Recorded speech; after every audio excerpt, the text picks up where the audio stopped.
Since we have a horror movie podcast, it's been my goal to watch as many new release horror movies this year as I can. In February, we saw 2 movies in theaters. We saw The Monkey and we saw Hard Eyes. Hard Eyes was such a fun and hilarious movie from beginning to end. I think it uses humor really well and the humor feels really sincere. And I think it does a really good job in like the Scream way of using this slasher to then satirize something else, in this case, romantic comedies.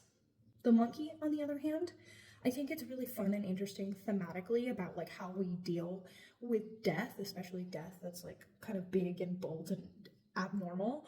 But the humor in this one is going to be hit or miss for a lot of people. I thought most of it was pretty funny, but my husband felt like a lot of the humor was self-congratulatory, so we didn't like The Monkey quite as much. As for streaming releases, I watched Little Bites. I really liked that Little Bites was quite a bit about motherhood and what you are willing to do to protect your children. I think there might be like an added element of like abusive relationships that's not developed at all. I think this movie had a really slow pacing. For most of it, I was okay with that, but then once it got to the end, it just didn't hit for me. So I wouldn't give it any higher than a 2.5 out of 5. I also watched The Dead Thing. The Dead Thing was really interesting, kind of like trippy almost, like not knowing what exactly is real or not real for a lot of it, which I thought was cool.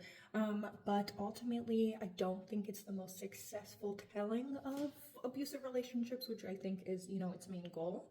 I didn't find it particularly scary, and I do think it definitely starts to drag by the end. I also watched The Gorge. I have another video on my thoughts on that, but ultimately I think the first third is a lot better than the remaining part. I think once it tries to go into like the annihilation territory, it fails epically. I don't think it's a good action movie, but when it's being a rom-com, I was bought in enough and I thought it was fun.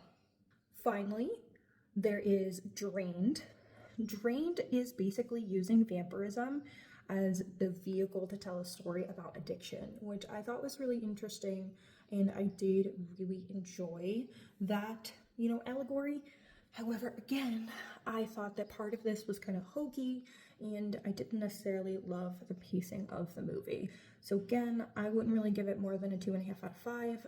I like what it's doing, but I don't think it is developed in the way that I would appreciate. That's all that I've watched in February. If you have any questions, comment below. If you have any movies you want us to cover on the podcast, let us know. And you can find us wherever podcasts can be found.